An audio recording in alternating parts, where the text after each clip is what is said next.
Hmm? Okay, bachcho. So next topic, density of solid or unit cell.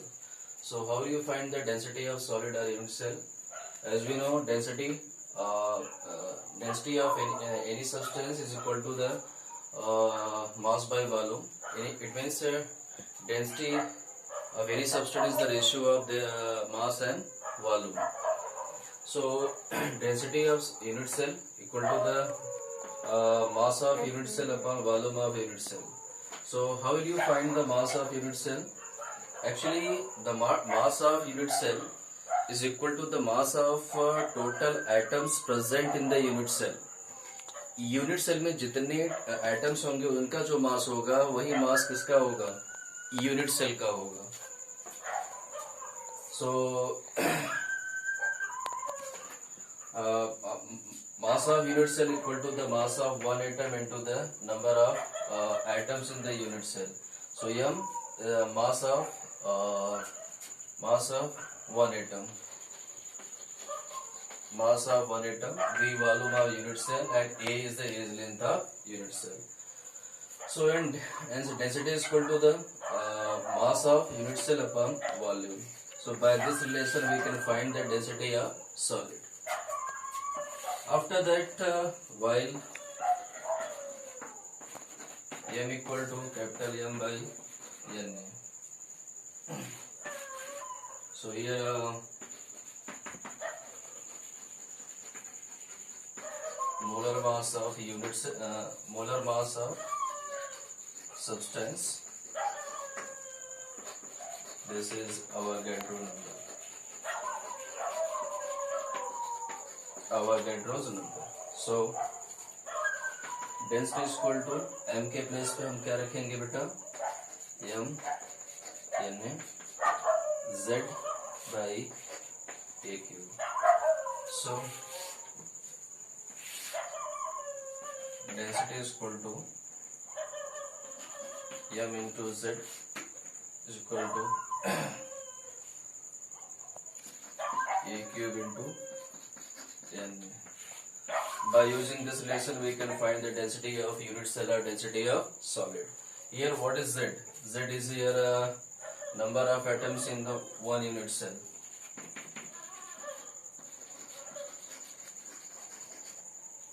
In one unit cell.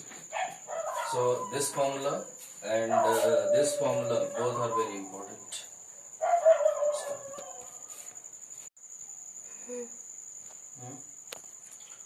Okay, bachcho. So next topic, after the calculation of density of a solid or unit cell, the next point is imperfection or defects in solid. What does it mean by the imperfection or defects in the solid? Actually, during the formation of a crystalline solid, due to the temperature and pressure difference, there are some irregularities in the arrangement of particles inside the atom. That is called the imperfection or defects in solid. बच्चों जब solid का formation होता है, because of the irregularities in the temperature and pressure of the environmental condition, some irregularities arranged in the arrangement of the particles inside the solid, जिसको हम क्या बोलते हैं, imperfection or defect in solid. सो समझ आया कि सॉलिड, ये solid का इम्परफेक्शन या डिफेक्ट्स क्या है. जब सॉलिड का फॉर्मेशन होता है तो उनके जो पार्टिकल का अरेंजमेंट होता है स्लाइटली डिफरेंट हो जाता है. मतलब उनमें पार्टिकल का अरेंजमेंट रेगुलर नहीं होता, सिस्टमेटिक नहीं होता, इसी को हम बोलते हैं इम्परफेक्शन और डिफेक्ट्स. सो बेसिकली ये दो तरह का होता है. पहला है पॉइंट डिफेक्ट्स, सेकेंड है line defect. In case of point defect, irregularities around an atom in a solid. Actually, in point defect, irregularities arise around an atom in a solid. तो suppose ये एक solid है और ये particle का arrangement है.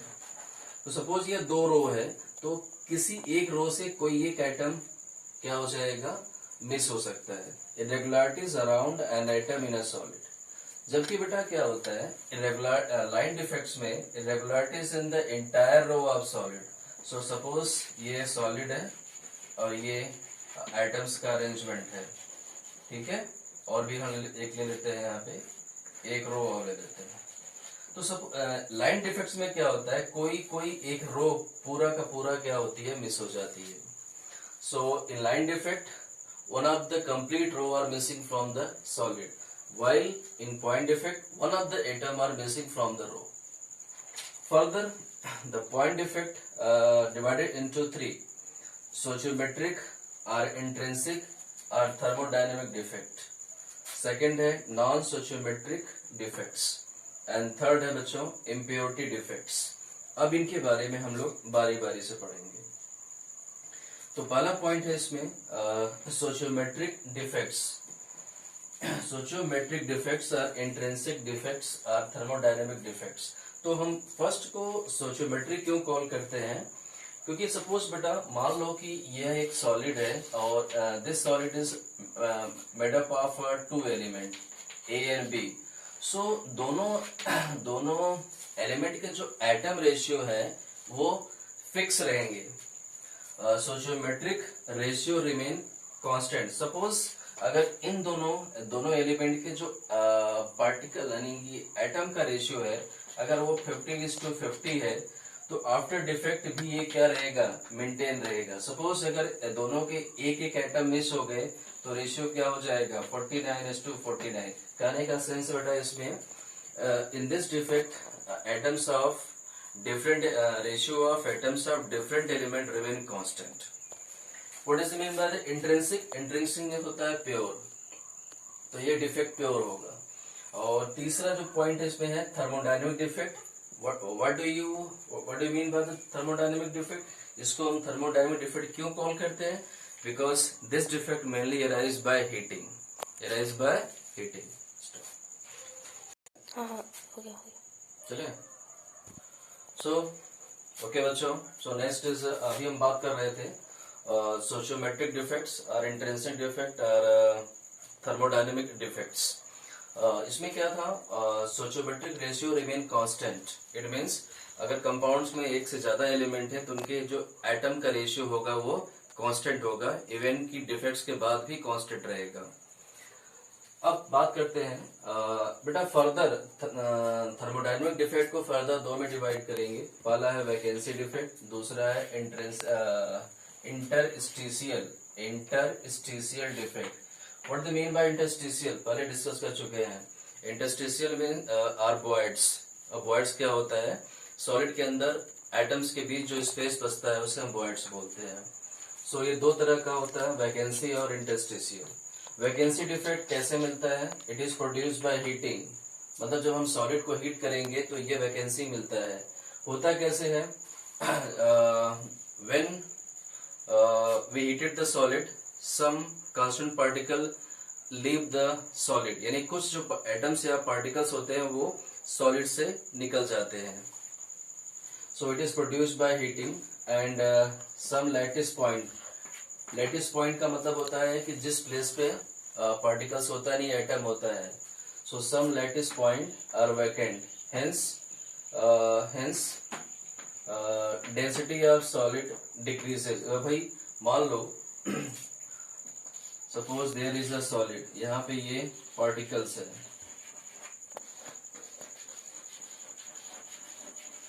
Particles हो गया। तो सपोज जब हमने इसको हीट किया तो कुछ जो एटम्स होगा मिस हो जाएगा, ठीक है। मिस हो गया तो उसके प्लेस पे क्या हो जाएगा, उसका स्पेस खाली हो जाएगा, जिसको हम क्या बोलते हैं, वैकेंसी बोलते हैं, vacancy.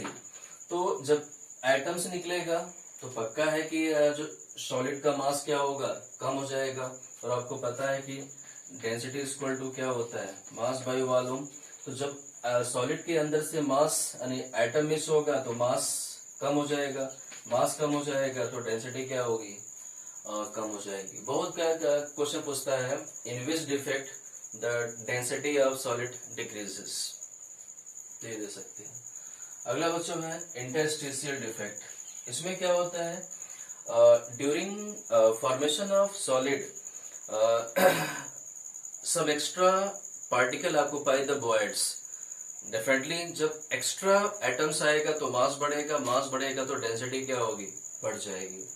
So in this some Cp occupy interstitial side during the formation of solid. और इसमें क्या होता है, डेफिनेटली जब नंबर ऑफ एटम्स बढ़ेंगे तो डेंसिटी बढ़ेगी. कैसे इसको एक्सप्लेन करेंगे? सपोज बेटा ये सॉलिड है, ये एटम्स का अरेंजमेंट है. अब कुछ एटम एक्स्ट्रा अगर बीच बीच में फिल हो गए तो एक नॉर्मल डेंसिटी से क्या होगा, सपोज बेटा अगर इसमें 50 कांस्टेंट पार्टिकल आने थे लेकिन इसमें 4 पार्टिकल और आ गए तो डेफिनेटली है कि नंबर ऑफ एटम्स बढ़ गया. और जब नंबर ऑफ एटम्स बढ़ जाएगा तो मास बढ़ेगा, और मास बढ़ेगा तो डेंसिटी बढ़नी ही बढ़नी है. वन मोर इंटरेस्टिंग चीज है कि vacancy defect and interstitial defect both are arised in a non ionic solid. दोनों these two defect arise in the non-ionic solid. Non-ionic का मतलब covalent solid.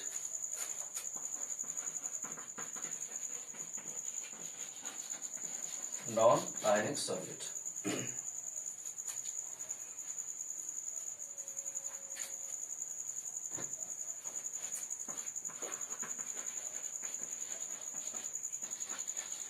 Non-ionic solid. So these two defects arise in the covalent solid or non-ionic solid.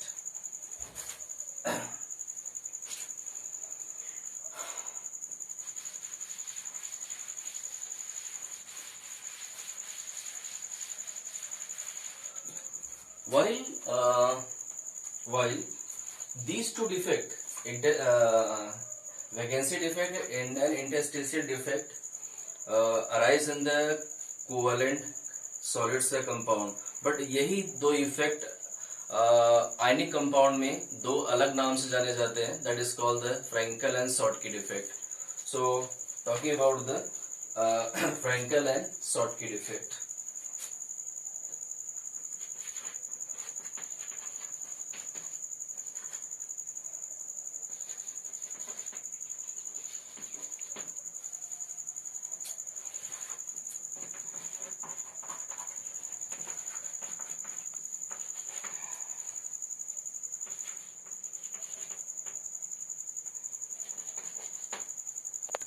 Frankel defects and Schottky defects.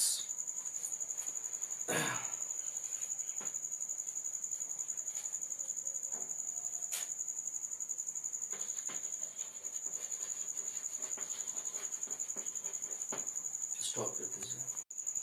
Okay बच्चों, तो जैसे मैंने कहा कि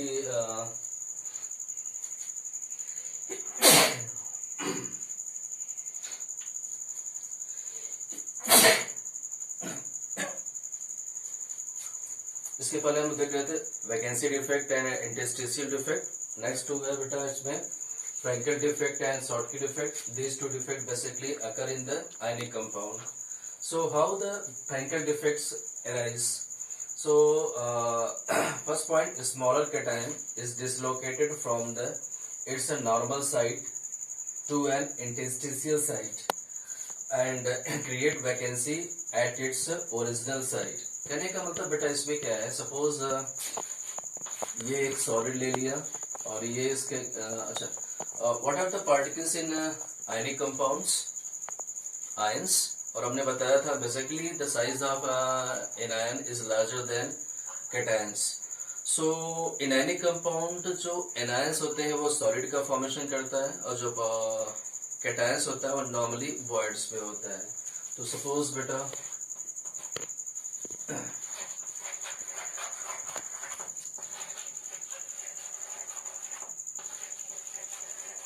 ये सारे एनायंस हैं और बीच बीच में क्या होता है, पॉजिटिव आयंस होते हैं. एक चीज ध्यान रखना कि जितने नेगेटिव चार्ज होंगे उतने ही पॉजिटिव चार्ज होंगे. दूसरा इसमें क्या होता है कि जो कैटायंस होता है बेटा वो स्मॉल साइज होता है, तो अपने लोकेशन अपने ओरिजिनल प्लेस से डिसलोकेट होके दूसरे प्लेस पे चला आता है, दूसरे वॉइड्स में, यानी एक वॉइड से डिस्प्लेस होके दूसरे वॉइड में चला जाता है. smaller cation is dislocated from its normal sites to an interstitial site. That's why this defect is also called the dislocation defect. What? Dislocation defect. क्योंकि बेटा इसमें कोई अंदर के जो पार्टिकल्स है वो बाहर नहीं जा रहे हैं. अच्छा ये बताओ, सपोज अगर ये पॉजिटिव चार्ज अपने प्लेस से मूव करके यहाँ आ गया तो इसके प्लेस पे क्या हो जाएगा? वैकेंसी हो जाएगी. सो कोई भी पार्टिकल्स सॉलिड के अंदर से बाहर नहीं जा रहा है, इसलिए इसके डेंसिटी पे कोई इफेक्ट नहीं पड़ेगा. So density remain unchanged. और ये कौन से आयनिक कंपाउंड शो करता है? So this defect, Frenkel defect, shows by that ionic compound in which the ions having large difference in their sizes. Large difference in their sizes. जैसे बेटा मैं example ले लेता हूँ.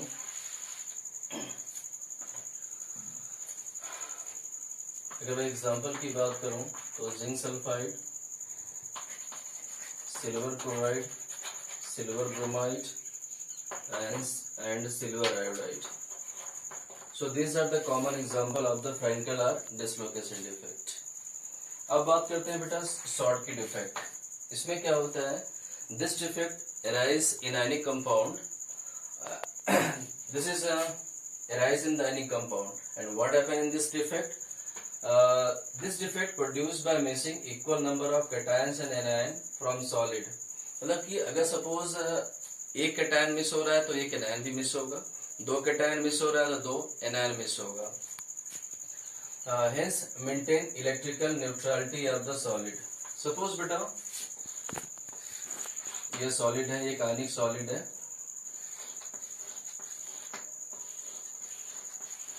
अगर ये नेगेटिव आयन है तो इतने ही क्या होंगे?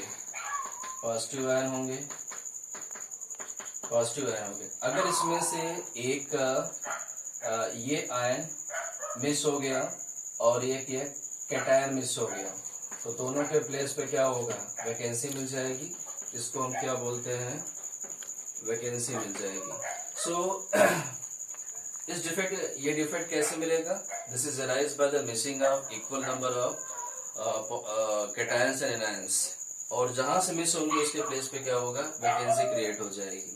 क्योंकि बेटा इस डिफेक्ट में सॉलिड के अंदर से पार्टिकल मिस हो रहे हैं तो डेफिनेटली है कि इसमें नंबर ऑफ जो एटम्स या नंबर ऑफ पार्टिकल्स कम होंगे तो डेफिनेटली है कि मास कम होगा.